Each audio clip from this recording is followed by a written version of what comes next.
Today's rant brought to you by New Works Plumbing of Sacramento. For your plumbing needs and repairs, remember, New Works has a fix for you. Just go to newworksplumbing.com.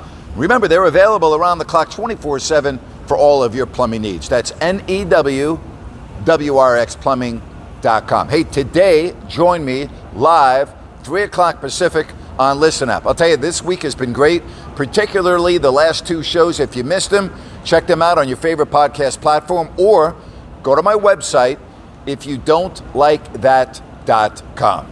All right, yesterday, I received a message on one of my social media accounts saying, hey, Grant, you know, the Kings are only 2.5 games out of the 10th spot for the play-in tournament. I'm like, really? Are you kidding me? The Kings are 15 games under 500. Now, after last night's loss to the Warriors, 16 games under 500. The 10th place team right now is Portland. They're 10 games under 500. Is that what the NBA is becoming? Basically a participation trophy league?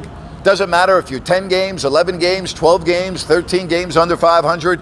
We got to keep more fan bases interested. We need more TV money. And so even if you're 10 or 11 or 12 games below the 500 mark, you get a chance to qualify for the playoffs. I mean, is that really what we want in the NBA?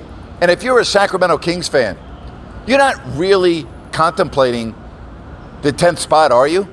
I mean, again, the team right now is 16 games under 500. Think about that for a minute. And people are looking at the standings. Oh, gee, you're only 3 or 4 games back in the loss column of Portland, which, by the way, at this point in the season is a lot. But, like, is that a successful season to you?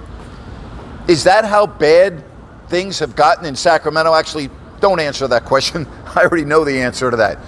But seriously, stop it already talking about the 10th spot when you're 15 and 16 games below 500. It's embarrassing. It's just absolutely embarrassing. Do you think the fans in Portland are happy with what they're seeing this year from their team? And of course, a lot of injuries has caused them to be, I think, 21 and 31 as we speak. Then you got both New Orleans is ahead of Sacramento. I think San Antonio's ahead of Sacramento. Kings are near the very bottom of the West. Stop talking about the 10th spot, would you please? Save yourself the grief, the anguish, the pain. It's not worth it. It's not worth it at all. Hey, have a great weekend. Thanks so much. If you like what I have to say, give me a thumbs up. Leave me a comment. I'll do my very best to get back to you. And as always, thank you so much for watching Grant's Rant.